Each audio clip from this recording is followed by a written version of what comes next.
este acontecimiento pasa en el reino del norte, el reino de Israel, cuyo rey es Acab, un rey malo, perverso. No tanto como Manasés, el rey que vimos hizo 8 días, pero de todas maneras fue alguien que hizo todo lo que a Dios no le agradaba. Y aún así, este pasaje nos va a mostrar cómo Dios tiene misericordia del pueblo, de su pueblo, de Israel. Y a pesar de que su rey andaba de una manera pecaminosa, de una manera desobediente, el Señor toma la determinación de ayudarlos frente a una amenaza real de destrucción.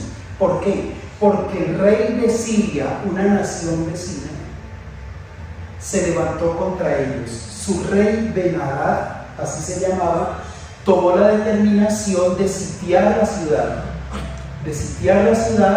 hasta que ellos se rindieran por falta de agua, de pan, porque esa era la forma como una nación atacaba a otra, para destruirlos, para derrotarlos y tomar así sus territorios. Entonces, Ben-Hadad amenaza a Acab, al rey de Israel, sigue a la ciudad, y yo quiero resumirles un poco esta historia. Cuando ellos estaban rodeados y no tenían ninguna posibilidad de victoria, se acerca un profeta al rey Acab y le dice: no te preocupes, aunque tú has visto que esta multitud es grande, aunque hay una gran cantidad de soldados enemigos, yo voy a entregar en tu mano a todo este ejército enemigo. Israel y Samaria van a ser libres, no van a ser derrotados. Así que ellos toman valor por las palabras que les da el profeta y luchan contra los sirios y los vencen. Pero una vez que Israel vence, que el rey Acab con su pueblo salen victoriosos y destruyen la amenaza de los sirios, regresa nuevamente el profeta al rey Acab y le dice lo que nosotros acabamos de leer. Le dice en el verso 22: vino luego el profeta al rey de Israel y le dijo: ve, fortalécete y considera y mira lo que hagas, porque pasado un año el rey de Siria, o sea Ben-Hadad, vendrá otra vez contra ti.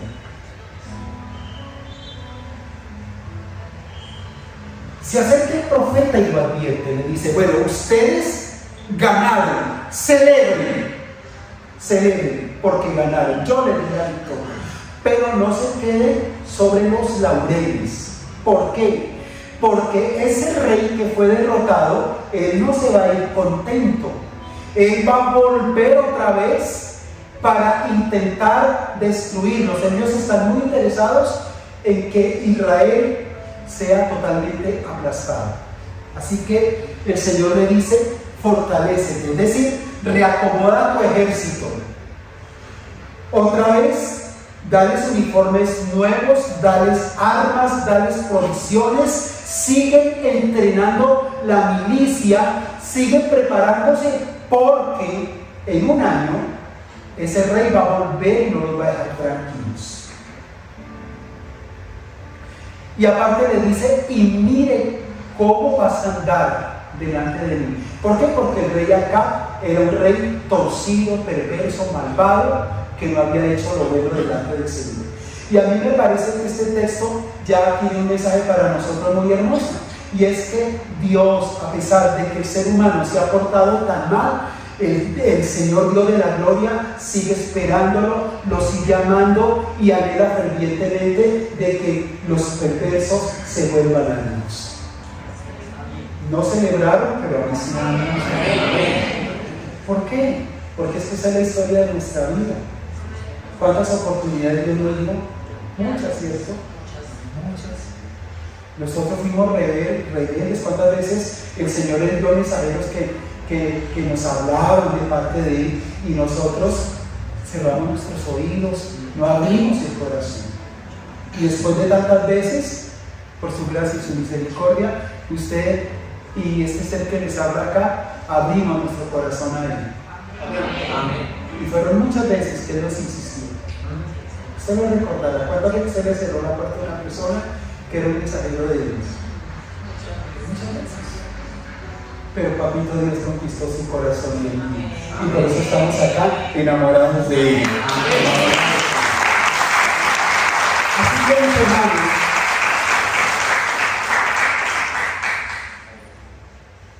ya el rey Acab estaba prevenido, pero por otra parte, el ejército contrario, o sea, ¿quiénes? ¿Quiénes? Los sirios, en cabeza del rey que Ben-Hadad. Los sirios, ellos tampoco se quedaron con el ají, como dicen vulgarmente. Ellos se pusieron a pensar y dijeron, mira, pero ¿por qué los israelitas, siendo tan poquitos, nos destruyeron a nosotros que somos tantos? Y alguien dijo, ¡ay! Que nos cogieron en bajada. Es que nos cogieron mal, parqueados. Claro, como ellos estaban allá en la montaña, en el monte, por eso ellos nos vencieron. ¿Por qué? Porque Jehová, que es el Dios de los israelitas, es Dios solamente de los montes. Ay, pero espere tantito que los agarremos allá en el plan, allá en la llanura. Les vamos a decir cuántas moscas son, ¿qué? Ustedes saben más que eso. No lo vayan a buscar en la Biblia porque me van a encontrar. Entonces, mis queriditos dijeron, es cosa. Y el Señor se enojó. Si hay algo que toque el corazón de Dios, es que blasfeme el contrario. Y entonces en el verso 28 dijo, con que esos piensan esos benditos hijos. Pues van a saber que yo no soy solamente Dios de los montes, sino que yo soy el Dios de los valles. Y entonces vamos a ver en esta mañana primero al Dios de los montes. Vamos a ver al Dios de los montes. Como todos hemos leído la Biblia, nosotros sabemos que Dios le dio al pueblo de Israel las leyes por las cuales ellos se debían de regir para ser una nación. Se la dio en ¿dónde? En el monte Horeb. ¿Sí lo sabían, mis queridos? Mira, Dios no se lo dio en una llanura. Dios le dio al pueblo de Israel las leyes en el monte Horeb. Allí se manifestó la presencia de Dios a Moisés y a todo el pueblo de Israel en el monte Horeb. Pero también en el monte Horeb Dios le habló ¿a quién? A ver, los teólogos y biblistas de acá. Le habló a Moisés, muy bien. Él se apareció en una teofanía en forma de ¿qué? En forma de fuego, en una zarza que ardía y no se consumía. Todos han leído ese pasaje, ¿cierto? Muy bien. Y entonces podemos decir que Dios en el monte Horeb también se le manifestó a Moisés y le hizo un llamado. ¿Qué le dijo? ¿No? Le dijo Moisés, ¿cómo le parece que usted es el hombre llamado a sacar a mi pueblo que está como esclavo en Egipto? Y Moisés dijo, yo, Señor, yo. Y luego usted que vio en mí, si yo parezco Jaime Rodríguez, apenas si hablo. Y aparte de eso, soy tímido. ¿Cómo me va a mandar allá? Y si usted sabe, Moisés había sido un fugitivo de Faraón, ¿cierto? Él estaba huyendo y se metió a las montañas de Madián. Y entonces él tenía la excusa perfecta para decir, Señor, yo por allá no voy. eso no es para mí, búscate a otro más inteligente, más grande, más musculoso. Pero a mí no me mande por allá porque soy la divinidad. Entonces en aquel monte Dios lo llamó y le dio propósito de vida. Ahí supo Moisés para que había venido a esta tierra. No era para haberse casado con la mujer que se casó, no era para tener un hijo, no era para tener un suegro que lo quería y lo tenía bien acomodado allá cuidando sus ovejas, haciendo platica. Él estaba feliz allá en la montaña. Mire, Moisés estaba bien acomodado, le aseguro que a él no le faltaba nada. Imagínense, tenía el amor del suegro y por el mismo de la suegra. Y el Señor ahora lo llama y era un desacomodo total. Le dice, ahora tú vas a tener que ir a Egipto a enfrentarse con su verdugo, con su enemigo. A veces, en el paquete del propósito de Dios, vienen cosas que a nosotros no nos gustan. Pero Dios sabe por qué te las colocó a ti. Dios sabe por qué te llamó y para qué te llamó. Amén. Y el Dios que te llamó te va a acompañar. El Dios que te escogió te va a cuidar y va a estar en tu debilidad, te va a fortalecer. Y muchos van a ver la gloria de Él a través de tu vida, porque muchos leyeron de Él, pero Él es el que te fortalece. Todo aquello que nosotros creemos que no tenemos, que no poseemos, el Señor Dios nos lo va a dar, porque el Dios que nos llamó nos va a preparar, y el Dios que nos llamó nos va a capacitar, y el Dios que nos llamó nos va a empoderar para que terminemos haciendo su obra. Amén. Así que, mis hermanos, Dios, en verdad, como dijeron los sirios, es Dios de los montes, se manifestó en los montes.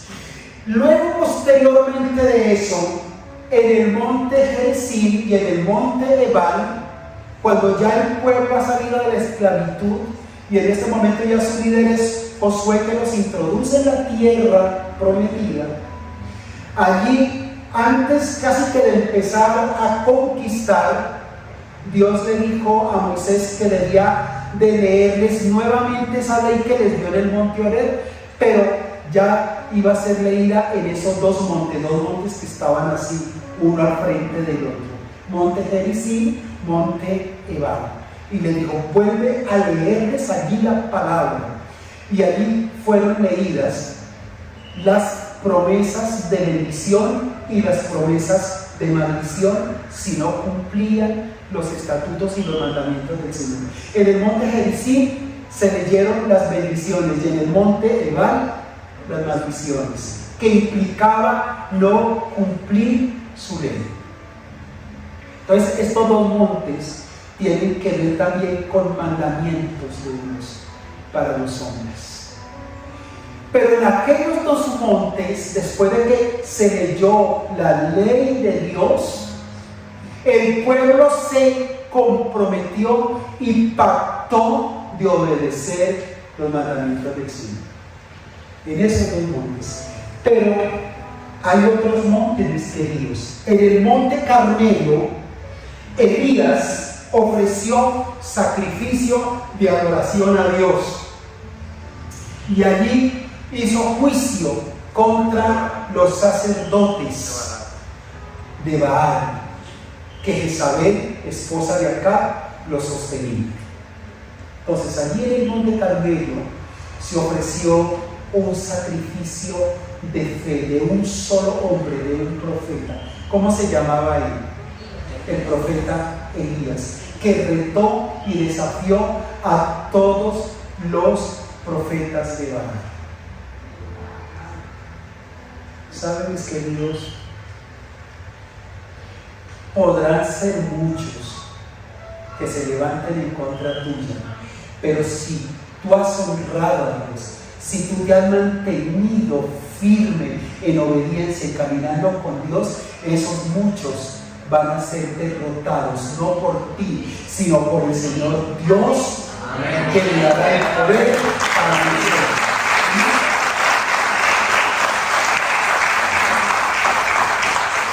El Salmo 27 dice, aunque contra mí se levante guerra, yo estaré confiado.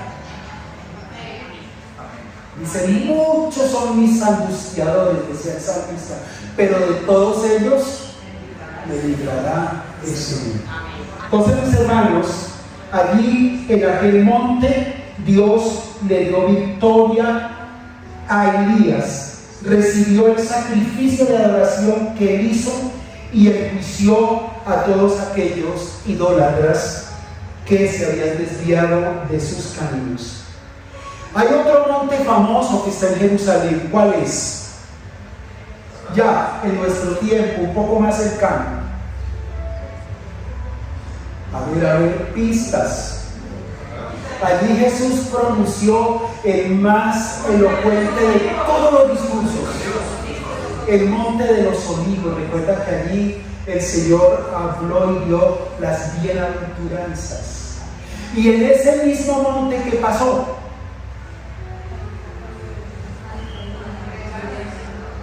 Allí el mismo Señor Jesucristo, nuestro Salvador, ofreció su vida en sacrificio por usted y por mí. Amén. Allí, en aquel monte, fue el ofrecimiento más grande que Dios dio para la salvación de la humanidad. Todos los montes han sido muy importantes en la historia bíblica y en verdad los sirios no estaban errados en una primera parte.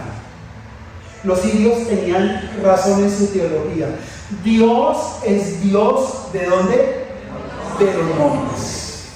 Él en los montes da victoria. Él en los montes se manifiesta. Los que suben al monte van a encontrarse con la presencia del Señor. Van a encontrarse con grandes victorias. Yo quiero llevar el tema de los montes a un simbolismo y un significado espiritual. El monte de Dios significa entonces la presencia de Dios. Y cuando estamos en la presencia de Dios, ¿hay qué? ¿Qué le pasó a Elías? Derrotó a los sacerdotes de Baal. Es decir, que cuando vamos al monte y estamos en la presencia del Señor, tenemos asegurada la victoria. Tenemos asegurada la victoria frente a cualquier enemigo, ya sea de carácter espiritual o material. Entonces, mis hermanos, es importante que nosotros aprendamos hoy que la única manera de ser nosotros victoriosos es reencontrándonos o encontrándonos algunos con la presencia del Señor. ¿Por qué digo reencontrándonos? Porque tal vez un día estábamos atafagados, estábamos rebosantes de la presencia del Señor y por alguna circunstancia nos alejamos de esa comunión con Dios. Tal vez volvimos atrás, tal vez nos enfriamos y ya no hay ese fluir del Espíritu dentro de nosotros. Entonces tenemos que volver a la montaña, tenemos que volver a reconstruir el altar de la devoción, de la oración, de la alabanza, ¿verdad? Para que estemos nuevamente tan cercanos como estuvo Moisés en el monte Horeb, cuando el Señor Dios visitó la tierra y trajo su luz. Entonces, mis queridos,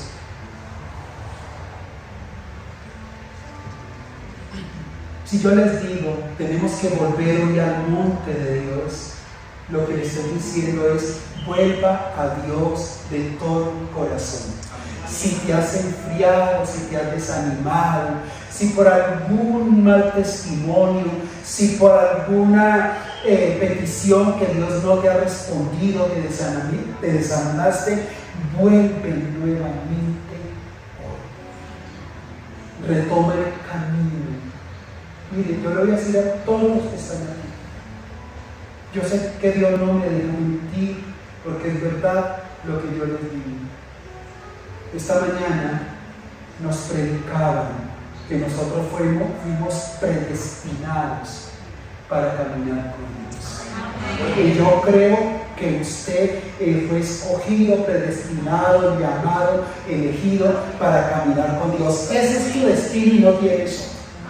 Si tú piensas que vas a ser feliz en los brazos de un hombre o de una mujer, si piensas que haciendo plata vas a tener toda tu plenitud, estás equivocado. Estás equivocado. Si tú crees que teniendo un título profesional es tu felicidad, estás, como decían los abuelitos, orinando por fuera del piso. Así es. Porque para los que hemos sido escogidos por Dios, solamente estando con Él es que hay plenitud, es que hay felicidad, es que estamos plenos, estamos bien.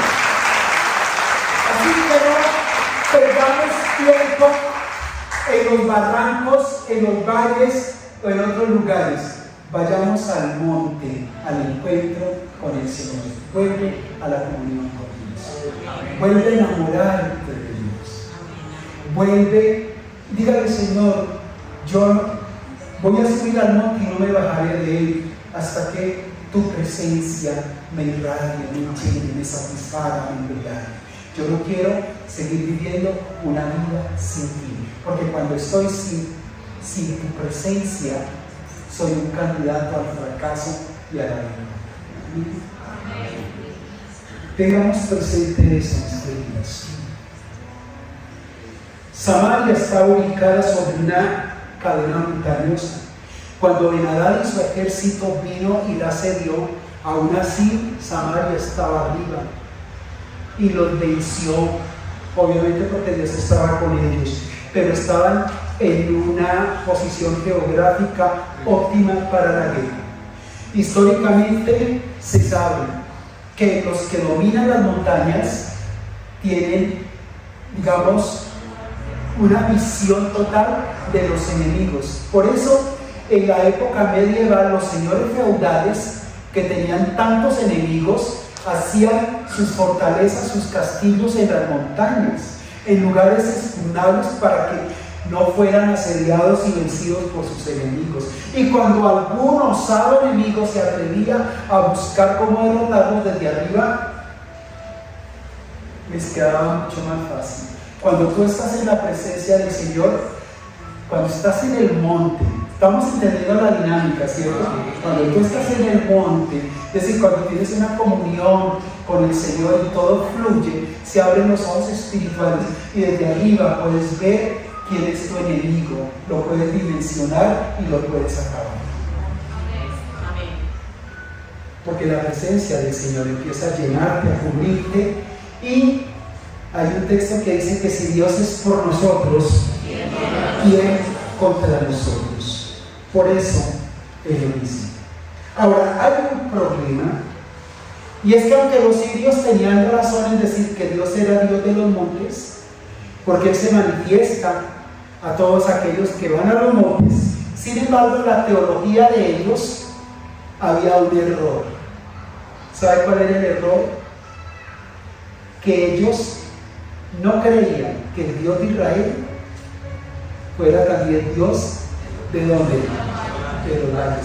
Porque ellos dijeron, si nosotros cogemos al pueblo de Israel en el valle, ahí los vamos a acabar. Qué tremendo error, porque lo que ellos no sabían es que el Dios de Israel, el Dios Jehová, el Dios Todopoderoso, al Dios al cual usted vino a adorar y lo ha adorado y lo ha alabado, es Dios omnipotente, es Dios omnisciente y es Dios omnipresente. Y si es omnipresente, es que puede estar en todos los lugares geográficos de la tierra y puede estar en todos los espacios, en todos los lugares más recónditos. Ahí está Dios. ¿Sabe quién nos revela eso? El que escribió el Salmo 139, que es el rey David. Mira lo que dice. 139, verso 7. Él decía: ¿a dónde me iré de tu espíritu? ¿Y a dónde huiré de tu presencia? Si subiera a los cielos, allí estás tú. O sea que Dios no solamente es Dios de los montes, sino ¿de dónde? De los cielos. Y si en el Seol hiciera mi morada, de aquí, allí estás tú. Alguien me diga dónde queda el Seol.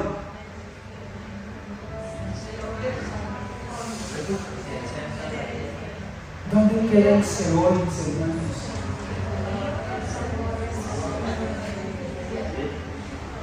Para los hebreos, el Seol era el lugar de los muertos. Y para los griegos, ¿qué es el Hades? Que es el mismo lugar, digamos, que es como el sinónimo.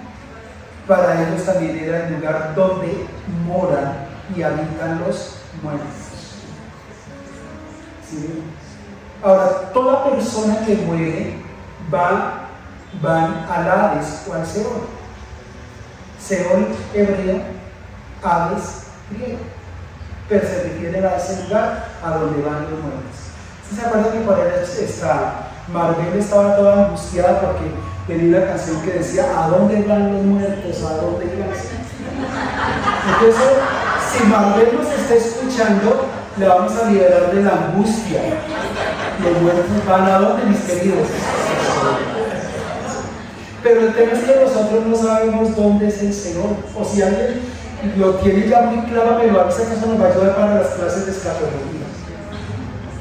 Bueno, lo cierto de todo esto es que en la correcta teología, Dios no solamente es Dios de los montes, sino que Él es Dios de los cielos y que Él también es Dios de ¿dónde? Del Seol, del lugar donde están los muertos. Y seguimos leyendo. ¿En qué verso íbamos? En el 8, ¿cierto? Verso 9. Si tomare las alas del alba y habitar en los extremos del mar, aún allá me enviará tu mano y me asistirá su Dios. Es decir, si me fuera para el lugar más remoto, por aquí en la parte más apartada del mar, el salmista entendía que Dios también estaba allá. Y él decía, ¿a dónde me podré ocultar de su presencia?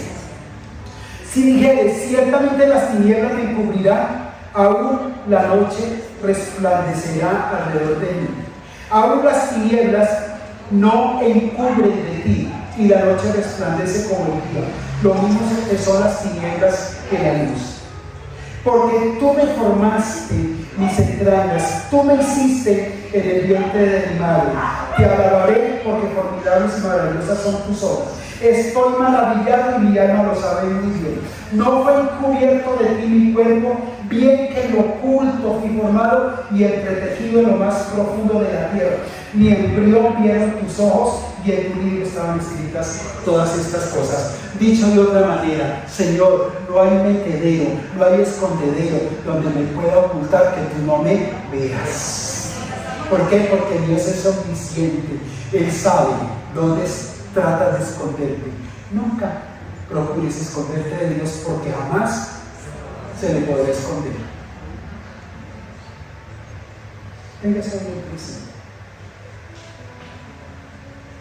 A donde vayas, Dios te observa. Yo tengo que decirle lo que el profeta le dijo al rey Acab. Mira lo que haces.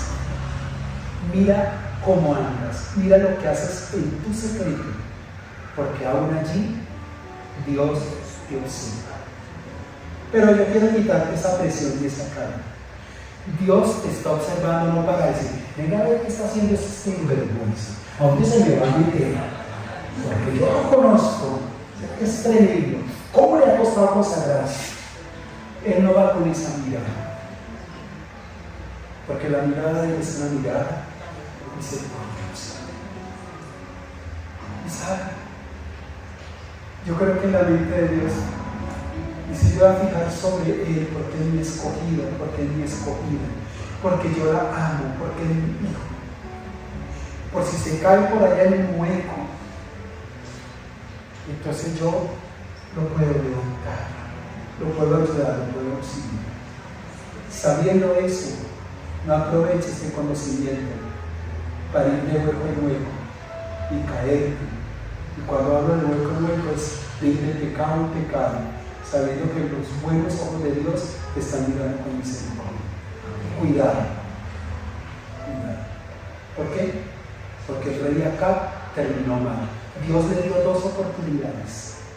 Porque Adán volvió el rey de Nadab y peleó nuevamente contra los israelitas.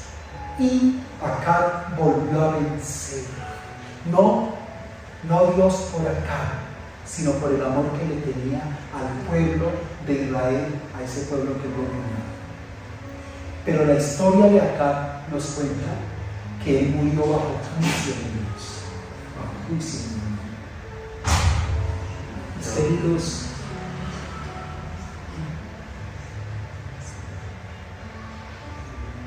el monte representa la cercanía con Dios, la comunión con Dios, ese clima espiritual adecuado para ser vencedores, para ser aquellas personas que adoramos a Dios con todo el corazón. El monte significa un momento de victoria, un momento de satisfacción, de lleno.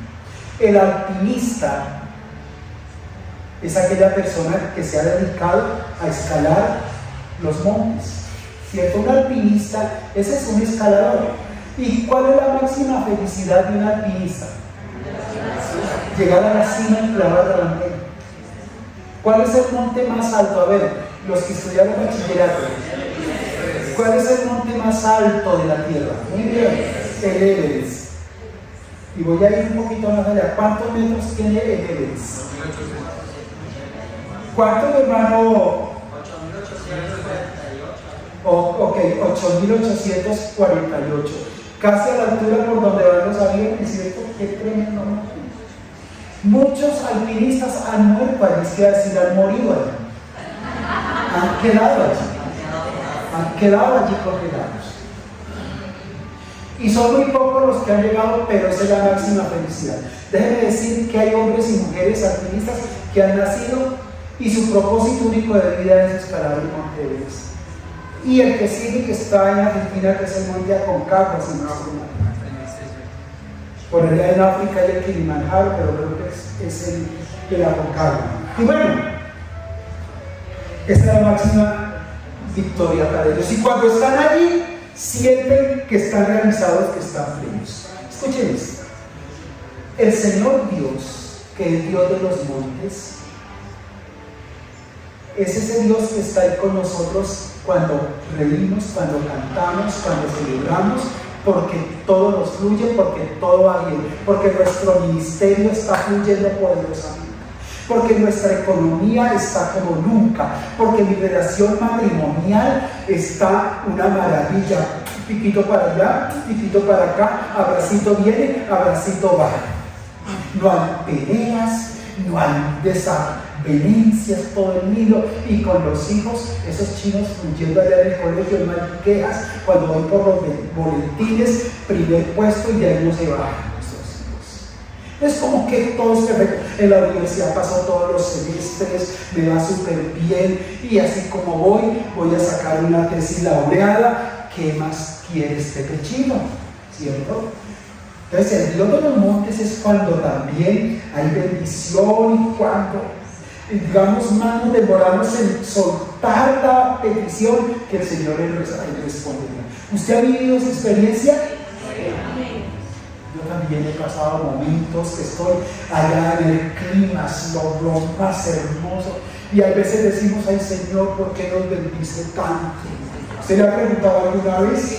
¿Qué tienes conmigo, Señor, que viene bendición por todo lado? Decía una hermana en la cara, decía: estoy bendecido, se me ha dio la bendición por boca.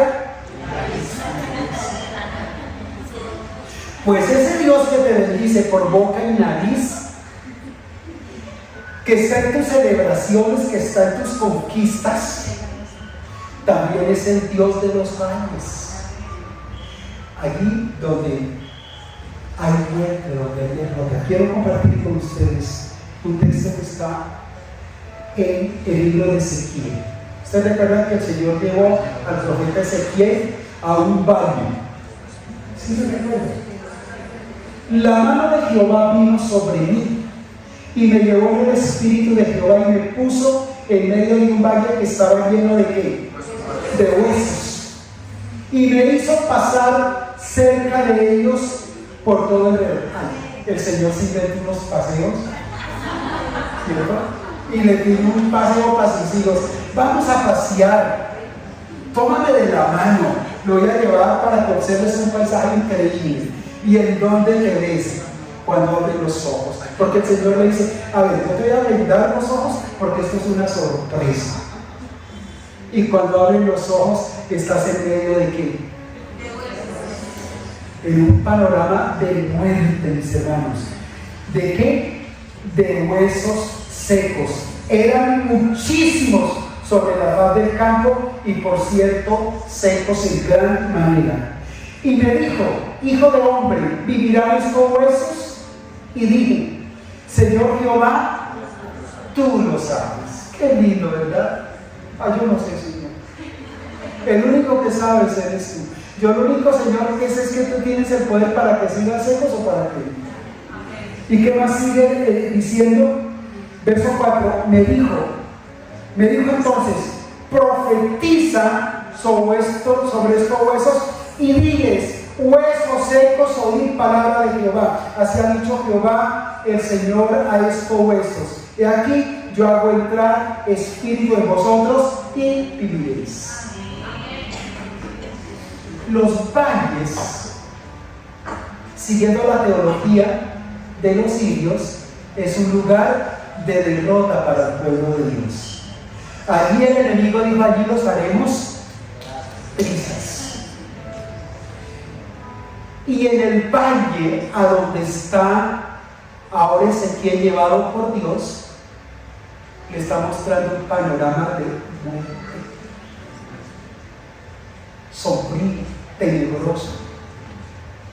Y la Biblia dice que Lot, el sobrino de Abraham, tomó el camino del valle, de la llanura, y fue colocando sus tiendas hasta que llegó a Sodoma, ¿cierto? Y en aquel lugar que para él sería de bendición, resultó en una tremenda maldición, porque después de habitar en algunos años se fue de la presencia de Dios, se contaminó con la idolatría y el pecado de esa ciudad, perdió a su esposa en la salida y tuvo un final, no el final que Dios quería para él. ¿Saben? Los valles a veces nos muestran caminos aparentes, pero cuando empezamos a transitar por ellos, resultan caminos de muerte. Entonces, ese Dios que es de los montes, también es Dios de los valles. Y el valle representa tu fracaso, sueños muertos, deseos frustrados, hogares destruidos, economías en apuros, ministerios a punto de acabarse. Pero ese Dios que ha estado en tus celebraciones es el mismo Dios que ha estado en tus derrotas, en tus fracasos, en tus soledades, en tus pérdidas. Porque aquí tenemos que hablar la palabra de Dios conforme es. El cristiano, o sea, ¿quién es? Nosotros. Tenemos que pasar en nuestra vida por diferentes etapas y momentos. Que así como vienen días que son montes de victoria, donde celebramos a reventar, donde estamos llenos, también tenemos que pasar por valles sombríos de muerte, donde se murió todo. Lo único que no se ha muerto es la esperanza y la fe está muy porque confío en un Dios que es poderoso. Amén. En un Dios que verá, que aunque está en prueba, aunque el enemigo quiera comer mis carnes, sé que ese Dios que un día estuvo conmigo en la celebración está hoy en mi fracaso. Amén. Lo que yo quiero decirles que la derrota hace parte también de lo que Dios tiene para ti, para formarte, para forjar tu carácter, para que sea parecido al carácter de Dios. Amén. No te quejes, no chilles cuando estás pasando por angustias, por dificultades, porque Él también está Dios. Amén. Porque Él te ama y Él sabe que tienes que pasar por eso. Quiero decirles que aquí hay una hermana de la iglesia que hoy justamente yo hablaba con mi esposa y le decía, ¿cuánto tiempo ella lleva ya luchando con esta prueba? Y concluyamos que ya es cerca de un año batallando por un cáncer. ¿Saben? Pasó el valle de sufrimiento esta mujer. Fueron muchas lágrimas. La acompañamos en oración y en los ayunos. Y hoy nos da un tremendo parte de victoria. Y aquí hay una mujer que con el permiso de ella, quiero hablar, ¿me das permiso para hablar un poquito de tu problema? ¿Sí? ¿Sí? Ella pasó también por una enfermedad difícil. Desde que ella llegó a esta iglesia, supimos que venía con una enfermedad de muerte. Y el Señor Dios hasta el día de hoy la ha sostenido. Esta parejita que está aquí, está en este momento, no en el monte, está en el valle. Y ellos pueden contar que Dios les ha acompañado en este valle de muerte, de enfermedad, de crisis, de desolación. Y yo tengo la plena certeza para decirles que mañana ustedes dos están en el monte levantando manos, celebrando al que vive.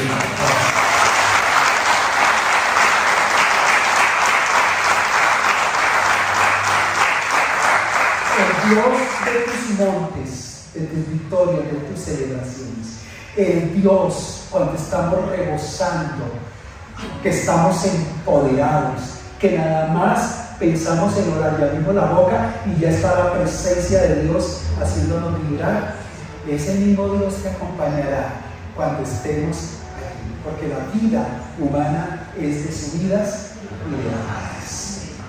Entonces, si quiere traduzcamos, es Dios de tus subidas y es el Dios de tus bajadas, pero es el Dios de tu vida y siempre estará a tu lado, siempre que tú lo permitas, siempre que tú lo busques, siempre que tú le hagas un guiño, Él te va a responder, porque Él es lindo, porque Él es tu Dios, porque Él te escogió y porque Él está comprometido contigo siempre.